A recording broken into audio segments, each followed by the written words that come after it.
Hello, my friends. Welcome to another episode of Drill a Day from beautiful Sammons Park Golf Course in Temple, Texas.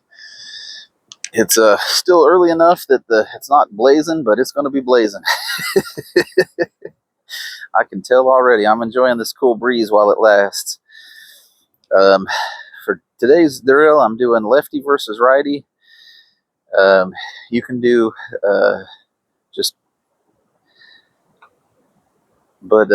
check spin versus no check spin. I'll be trying to put check spin on the yellow ones and putting no check spin on the white ones. The check spin, the method I'm going to use to try to create check spin is dragging the club through impact, like so.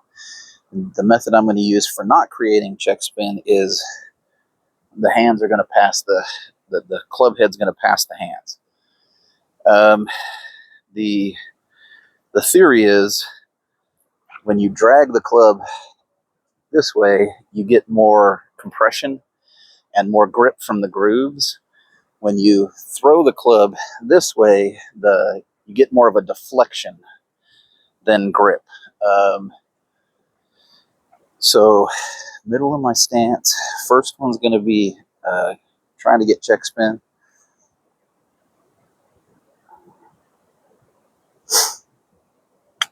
Drag it, and a little hop there, a little bit of rollout.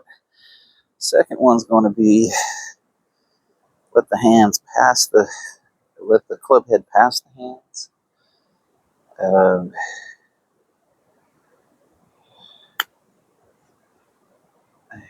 Less check, a little more roll.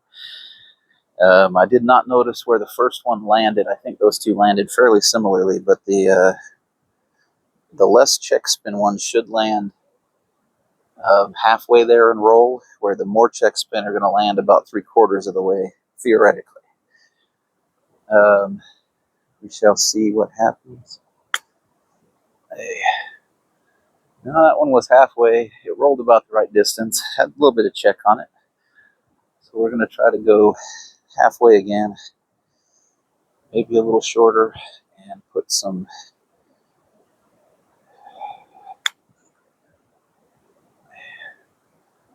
that one flew a little further, rolled out.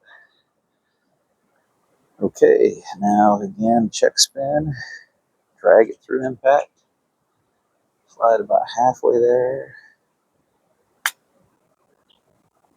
little less than halfway there, roll down to it, Nice pin high shot there. It's not breaking as much as I feel like it's going to, but I'm worrying more about release here than anything else, so I'm not going to beat myself up too much for that. Now, no run, I'm going to go a little lower. We're going to go about a third of the way to the flag. Try to land it about a third of the way to the flag. That's not going to get there. Might have landed a quarter of the way instead of a third, but I didn't make great contact. I kind of stubbed it, so it should be a little short. Didn't make contact in front of the ball. And then we rinse and repeat. We do it a whole bunch of times until we get some really clear results on those results aren't super clear. They seem to be very similar. For this particular lie, you got to also do it from different lies: uphill, downhill, side hill, yada yada yada. But thank you all for coming out today. If you have any questions, let me know. If you like to bump and run it, let it roll in there with or if you like to drag it through impact and try to get some check spin. Hope you all have a wonderful day. Thank you for coming out. Like, comment, subscribe, and share. If you enjoyed your trip, hey, have fun.